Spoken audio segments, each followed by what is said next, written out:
ओम श्री वेद पुरुषाय नमः। नमस्कार। क्लास नंबर 514 श्रीमद् भगवद गीता जी शंकराचार्य जी के भाष्य के अनुसार आरंभ किया जाता है। ओम श्री सीता रामचंद्राभ्याम नमः। नमो गुरुभ्यः। ओम अथ काल देवताः श्री विक्रमी संवत् 2082 ज्येष्ठ शुक्ल पक्षः चतुर्थी पुनर्वसु नक्षत्रं शुक्रवारः उत्तरायणं ग्रीष्म ऋतुः। ओम तत्सत्। श्री शंकराचार्याय गुरवे नमः। नैव किंचित् करोमीति युक्तो मन्येत तत्त्ववेत् पश्यन् शृण्वन् स्पृशन् जिघ्रन् अश्नन् गच्छन् स्वपन् श्वसन् प्रलपन् विसृजन् गृह्णन् उन्मिषन् निमिषन्नपि इन्द्रियाणीन्द्रियार्थेषु वर्तन्त इति धारयन्। अध्याय नंबर 5 और श्लोक नंबर 8 और 9। पुस्तक है गीता प्रेस गोरखपुर, बुक नंबर 10, शंकराचार्य जी के भाष्य वाली भगवद गीता जी। अच्छा जी, तो हमारा विषय क्या चल रहा है? भगवान ने कहा है कि कर्म योग अर्थात अपने स्वधर्म को, अपनी राम जी की आज्ञा को, जो आपको जन्म से अंतरात्मा आज्ञा दे रहे हैं, वो आज्ञा, भगवान की आज्ञा पालन करना स्वधर्म है। और आप अपने स्वधर्म को केवल इसलिए करते हैं कि राम जी प्रसन्न होते हैं। ये कर्म योग है। और कर्म योग आपके चित्त को राम जी जैसा बना देगा, आपका देह को राम जी जैसा बना देगा, और आपकी इंद्रियों को राम जी जैसा बना देगा। ओ अच्छा, फिर तो मैं बड़े बड़े जादू करने लगूंगा। ठीक है, राम जी में बड़ी शक्तियां हैं, वो सब शक्तियां मेरे में आ जाएंगी। नहीं, यहाँ पर क्या कहा जा रहा है?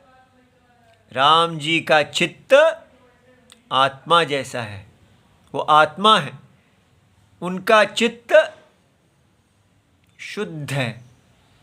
तो देह की शुद्धि, आत्मा की अंतःकरण की शुद्धि, इंद्रियों की शुद्धि, वो शुद्धि क्या है? अविरोध। बार बार आपको हर क्लास में ये शब्द बता रहे हैं, अविरोध। अगर आपकी देह एक दिशा में जाती है और आत्मा दूसरी दिशा में जाना चाहती है तो विरोध है। तो जन्म से ही हमारे अंदर विरोध होता है। देह की तृप्ति कुछ और है और आत्मा की तृप्ति कुछ और है। ये देह की तृप्ति हमें रावण बना देती है और आत्मा की तृप्ति हमें राम बना देती है। तो ये सब कुछ किस पे आश्रित है? देह पर। हमारी देह कैसी है, कितनी इंटेलिजेंट है हम, कितने नहीं, उससे कोई फर्क नहीं पड़ता। एक बहुत इंटेलिजेंट आदमी है, वो बड़े बड़े पेपर पास करके बड़े बड़े ऊंचे पदों पे पहुंच जाता है, या चालाकी से पहुंच जाता है, प्रधानमंत्री बन जाता है, या बहुत बड़ा बिजनेसमैन बन जाता है। दूसरा नहीं बन पाता, तो हम कहें उसकी देह के अंदर ज़्यादा आईक्यू था, तो उसका आईक्यू बहुत ऊंचा था, या उसकी चालाकी की योग्यता ज़्यादा थी, मेरी कम थी, मैं पीछे रह गया। ये दोनों ही देह परायण थे, देह की तुष्टि में लगे हुए थे। तो भेद क्या है? जो व्यक्ति कहता है कि ये देह आत्मा का धर्म रथ है और इसलिए ये देह भोग रथ नहीं है, ये धर्म रथ है, ये सीता है, ये शूर्पणखा नहीं है। इसलिए सीता जी राम जी का धर्म है, धर्म साधन है, दोनों मिलके यज्ञ करते हैं। तो सीता और राम में अविरोध। तो कर्म योग क्या करेगा? आपकी देह को अविरोधी बना देगा। देखिए ये कितना सुंदर है।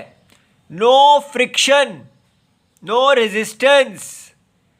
पत्नी कैसी होनी चाहिए? पति के साथ अविरोधी धर्म में। ये नहीं कि वो पति रावण है तो वो भी शूर्पणखा बन जाए। वो तब विरोध करे, अगर पति रावण है तो उसको विरोध करना चाहिए, लेकिन अगर पति राम है तो उसको अपनी शूर्पणखा को त्याग के सीता बन जाना चाहिए। इसलिए ये हमारी सभ्यता है कि हम जन्म से ही स्वयं और अपने आसपास सबको अविरोध, आत्मा के साथ अविरोध की शिक्षा देते हैं। हमारा कोई ऐसा कार्य ना हो जो आत्मा के विरुद्ध हो, जो सीता को भोग का साधन बना दे। सीता राम जी का धर्म साधन है। इस प्रकार सदा अविरोध, अविरोध, अविरोध। और ये कर्म योग है। ये जो शरीर के अंदर, मन के अंदर, इंद्रियों के अंदर अविरोध का बल आ जाता है, ये हमें अंतरात्मा को जानने की योग्यता देता है। क्योंकि हमारे अंदर अब अंतरात्मा की प्रीति आ गई। हम सदा, हमारी इंद्रियां, मन और देह अंतरात्मा के परायण हो गई। इसमें जब ऐसा हो जाता है तो वो व्यक्ति कहा गया है लोक संग्रह। वो अगर आत्मा को अकर्ता देखता हुआ सारे समाज में आत्मा की प्रीति को स्थापित करता है, जैसे अंतरात्मा आज्ञा दे रहे हैं उसको, वो भगवान राम ही, छोटा सा एक भगवान राम बनके धर्म को स्थापित करता है। राम जी तो अनंत हैं। हर शरीर में कहीं राम जी घर की स्त्री बन जाते हैं, कहीं वो कोई रूप और धारण कर लेते हैं। अनंत रूपों में वो जहाँ जहाँ ज्ञान आता है, जहाँ जहाँ राम जी के साथ अविरोध आता है, वहाँ वहाँ हनुमान, वहीं वहीं सीता, वहीं वहीं सारे राम भक्त पैदा हो जाते हैं। वो सारे राम भक्त राम जी ही होते हैं, सीता राम होते हैं। ये कर्म योग है। हमारी देश की भक्ति, हमारी देश की यज्ञ परायणता, हमारे देश की वैदिक संस्कृति, ये कहा है कि ऐसा व्यक्ति जो है, जब वो राम बनके अपने धर्म की रक्षा करता है तो नैव किंचित करोमि, वो वास्तव में न असौ परमार्थतः किंचित करोति। वो कुछ भी स्वप्न के अंदर जो ये जान जाता है कि यहाँ सब स्वप्न की आत्मा, नित्यानंद चिदात्मनि, सदा चिद रूप आत्मा, आनंद रूप आत्मा भगवान राम ही बस रहे हैं और वो सदा उन्हीं को ही देखता है। ये सारा स्वप्न, इसका सारा व्यवहार इसकी सारी प्राप्ति अप्राप्ति, जय पराजय आदि सब कुछ, दुख सुख, सब राम जी की माया है। माया माने अविद्या कल्पित नाम रूप। अज्ञानी के लिए है, ज्ञानी के लिए नहीं है। ऐसा जो देखता है ज्ञानी, वो नैव किंचित करोमि युक्तः मन्येत तत्वविद। ऐसे तत्वविद को सदा ये इस ज्ञान में रहना चाहिए कि मैं करता हुआ भी कुछ नहीं करता हूं। अज्ञान दृष्टि से कर रहा हूं, माया दृष्टि से कर रहा हूं, किंतु परमार्थ परम सत्य दृष्टि से अकरता हूं, ऐसा। लेकिन ये सब बड़ी बड़ी बातें रह जाती हैं। पर उपदेशाय, ठीक है। इसलिए व्यक्ति एक जगह से उठाता है और दूसरी जगह उल्टी कर देता है, लेकिन वो इसको देखता नहीं है, क्योंकि हम इस संसार में केवल बड़ा होना चाहते हैं, रावण बनना चाहते हैं। और ये भगवत गीता की ऐसी बातें, ज्ञानी की बातें, ये सब बड़ी अच्छी लगती हैं जब आप जाके दूसरों को बताते हैं कि आत्मज्ञान क्या होता है, एक आत्मज्ञानी को कैसे रहना चाहिए, ठीक है। उसको वो करता हुआ भी अकरता है, ये सब बातें बोलो। तो इसलिए मेरा भाई, गिरना बहुत सरल है। भगवत गीता जी के पास पहुंच के भी रावण रह जाना बहुत सरल है। तो क्या करना चाहिए? अंदर रोना चाहिए, हे भगवान रक्षा कीजिए, मैं रावण नहीं होना चाहता, मैं रावण नहीं होना चाहता भगवान, मैं राम होना चाहता हूँ।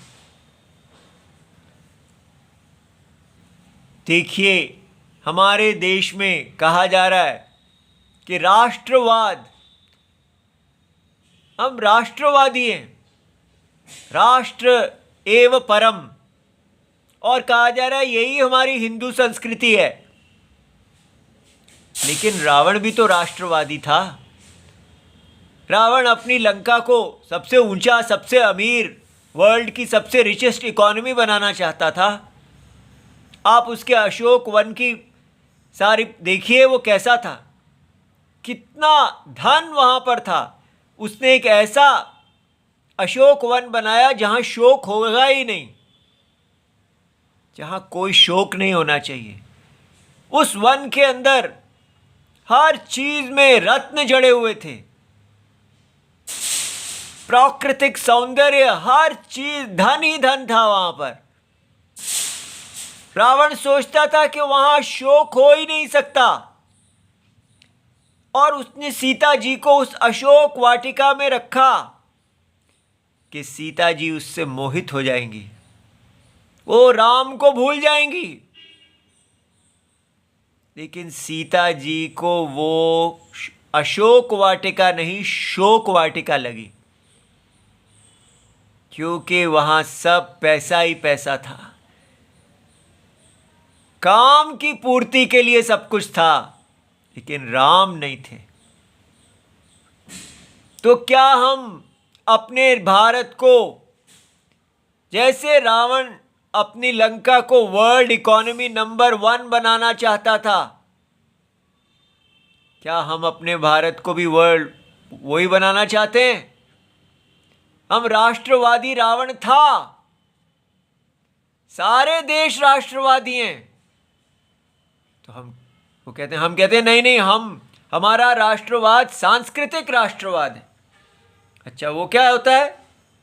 हम कहते हैं कि सब बढ़ें, वसुधा अर्थात पूरी पृथ्वी एव कुटुंबकम, ये हमारा राष्ट्रवाद। क्या ऐसा कभी संभव है? सारे रावण बढ़ें। आप ये बताइए, क्या आप देहवादी हैं या आत्मवादी हैं? अगर हम एक रावणों का कुटुंब बना लेते हैं, सारे मुसलमान भी तो यही कहते हैं, हम सब रावणों की बिरादरी बनाना चाहते हैं, तो क्या वो वसुधैव कुटुंबकम नहीं कह रहे? सब रावणों की बिरादरी बन जाओ। ईसाई भी यही कह रहे हैं, सब ईसाइयों की बिरादरी बन जाओ। क्या प्रॉब्लम है वहां पर? वो देहवादी हैं। भारत की विचार का देखिए कितनी, क्यों ये सनातन विचार है? क्योंकि हम केवल दो प्रकार से विभाजित करते हैं, आप देहवादी हैं या आत्मवादी हैं। अगर राष्ट्रवादी देहवादी होगा तो वो रावण है, अगर वो आत्मवादी होगा तो वो राम है। लेकिन हमारा भारत देहवादी राष्ट्रवाद पे चल पड़ा है। कैसे आप कह सकते हैं ये बात? क्योंकि हमें कहा जाता है कि हम सब इतने करोड़ देह हैं, और अगर आप राष्ट्र को पालोगे तो राष्ट्र आपको पालेगा। ये हमको क्यों विकसित राष्ट्र चाहिए? क्योंकि हमें विकसित देह चाहिए। हमें क्यों इतने ट्रिलियन डॉलर इकोनॉमी चाहिए? क्योंकि हमको दूसरे रावणों से अपनी रक्षा करनी है, उनके साथ लड़ना है अपने। क्यों? क्योंकि हम देह हैं, हमें किसी राम जी की आज्ञा नहीं पालन करनी। ध्यान से देखिए, अगर हम आत्मवादी होते तो हम कैसे जीते? हम देह को भरने के लिए नहीं जीते। हम कहते कि हम आत्मा हैं, और आत्मा का केवल यही शरीर नहीं है, आत्मा का एक समष्टि शरीर है। आत्मा सर्वात्मा है।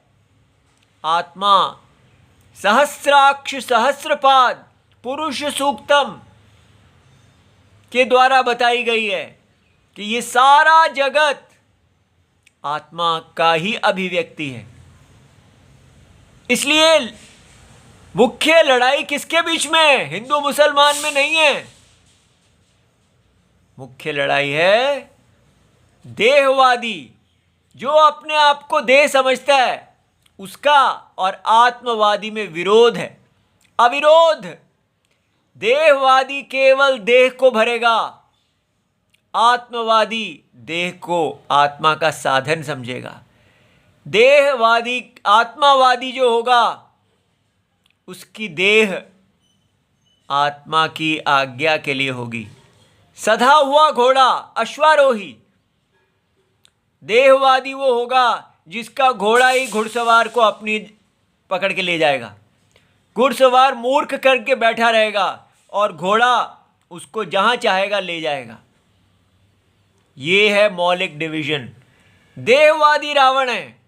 हमारा राष्ट्रवाद रावणवाद नहीं होना चाहिए। हमारा राष्ट्रवाद रामवाद, आत्मावाद होना चाहिए। अगर ये राष्ट्रवाद रामवाद है तो फिर इसमें ब्राह्मण क्षत्रिय वैश्य शूद्र वर्णाश्रम धर्म होना चाहिए। लेकिन क्यों नहीं है? क्यों हमारे भारत के जो हिंदूवादी हैं उनको वर्णाश्रम धर्म अच्छा नहीं लगता? क्योंकि उनको सारे हिंदुओं को एक जैसा बना के एक अपने ऑपोजिशन के विरुद्ध खड़ा करना है।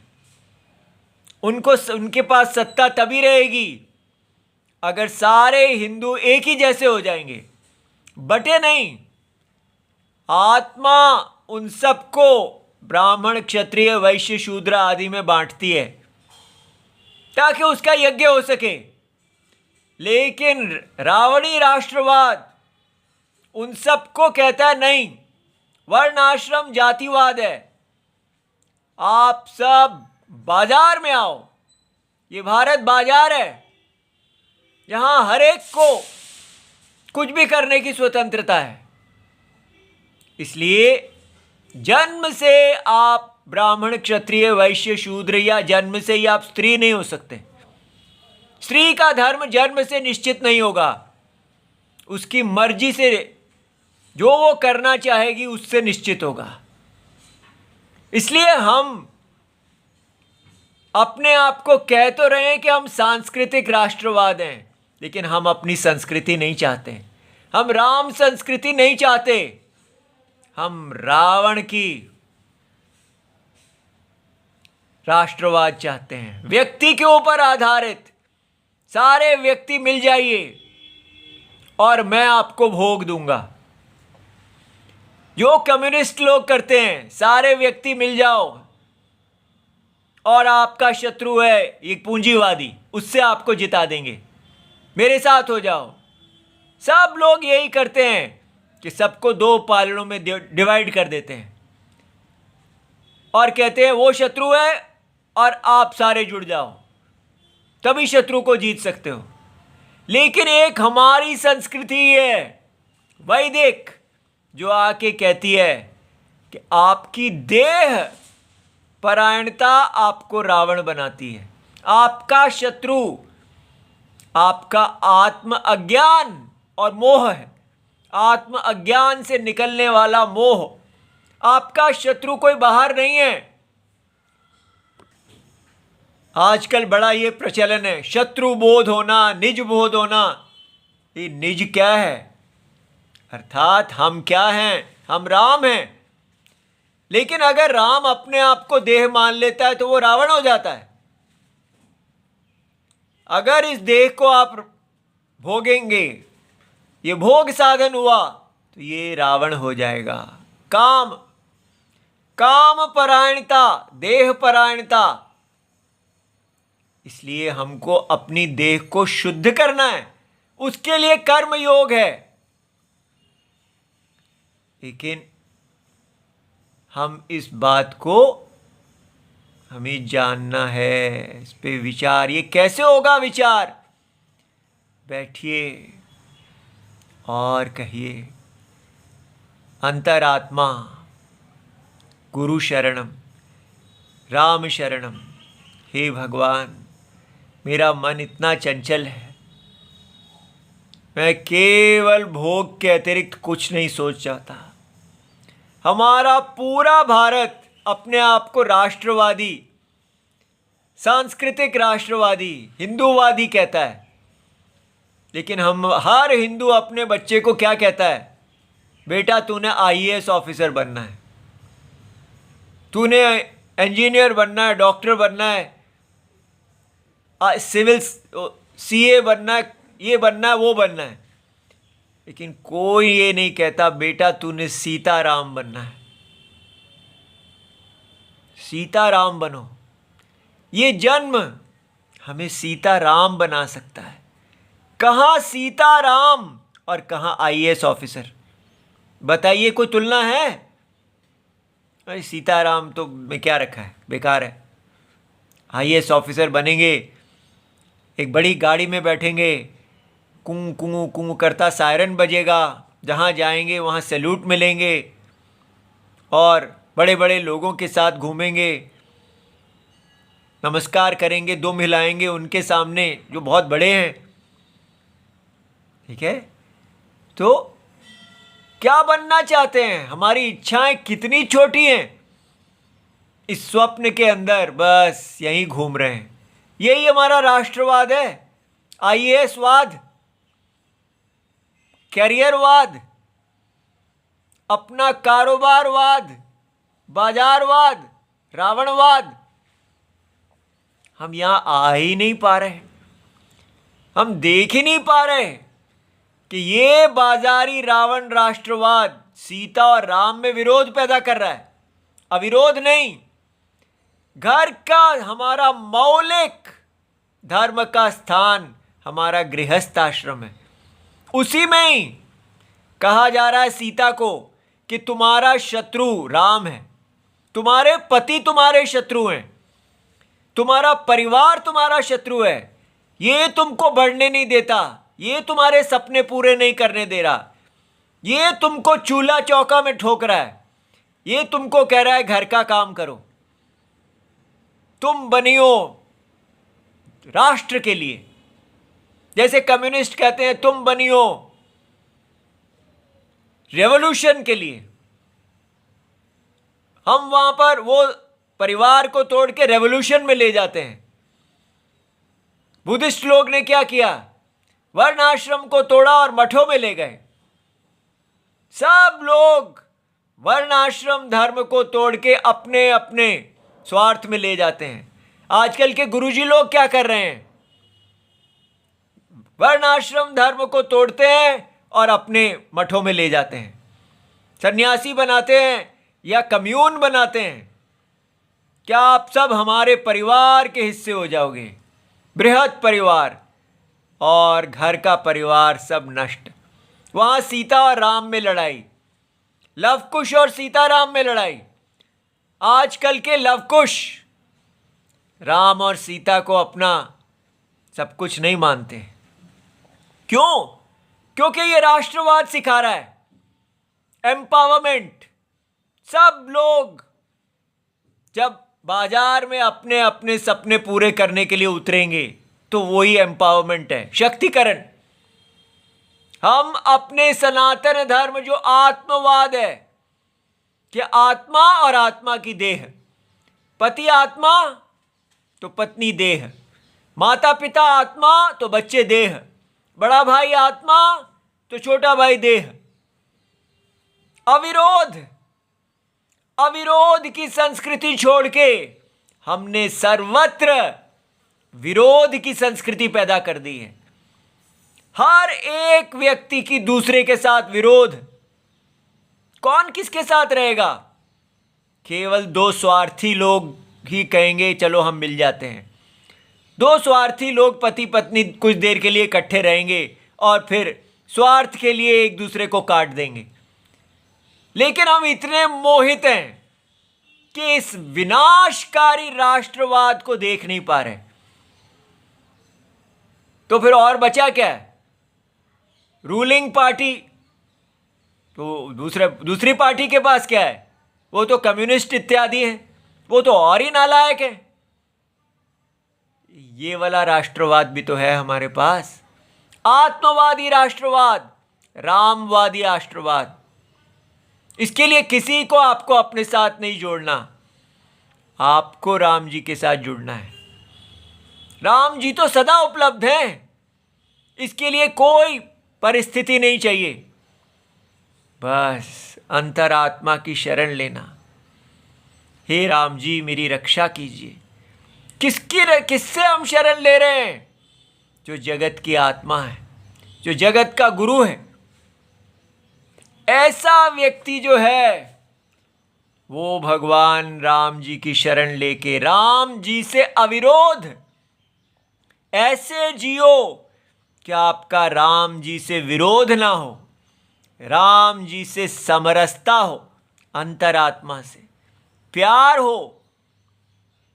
जो ऐसे जीता है वो कहता है न किंचित करोमि, मैं कुछ नहीं करता। ये भी नहीं कि राम जी करते हैं, ना राम जी करते हैं ना मैं करता हूँ। इस स्वप्न में कोई कुछ नहीं करता, सब अकर्ता आत्मा है। न एव किंचित करोमि, मैं कुछ नहीं करता। इति युक्तः, इस प्रकार समाहित सदा इस प्रत्यय में बना हुआ जगत की आत्मा सन मन्येत चिंतयेत, ऐसा चिंतनम करे। तत्वविद आत्मनः याथात्म्यम तत्वम वेत्ति, वो अपने तत्व को जानता है। इति तत्वविद परमार्थदर्शी, तो कदा कथम वा तत्वम अवधारयेत अवधारयन मन्येत, कब उसको ऐसा करना चाहिए? अब देखिए ध्यान से। पश्यन, आंखों से देख रहा है तो कहता है मैं नहीं देखता। शृण्वन, सुनता हुआ कहता है मैं नहीं सुनता। स्पृशन, छूता हुआ कहता है मैं नहीं छू रहा। जिघ्रन, सूंघते हुए कहता है मैं नहीं सूंघ रहा। अश्नन, सामने भोजन कर रहा है और कह रहा है मैं नहीं खाता। गच्छन, चलता हुआ कहता है नहीं चल रहा। स्वपन, सोया नींद में है तो नहीं सो रहा, ठीक है। अश्नन, और खाते हुए स्वपन श्वसन, हाँ सांस लेते हुए कहता है नहीं ले रहा। प्रलपन, बातें करता हुआ कहता है नहीं कर रहा।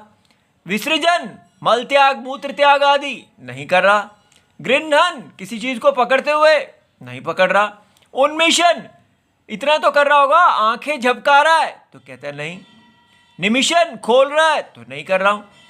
इति इंद्रियाणि इंद्रियार्थेषु, यहां तो केवल इंद्रियां, स्वप्न की इंद्रियां और स्वप्न के अर्थ अपने में वर्त रहे हैं। वास्तव में स्वप्न में होती हुई ये सारी क्रियाएं आत्मा उसका अकर्ता है।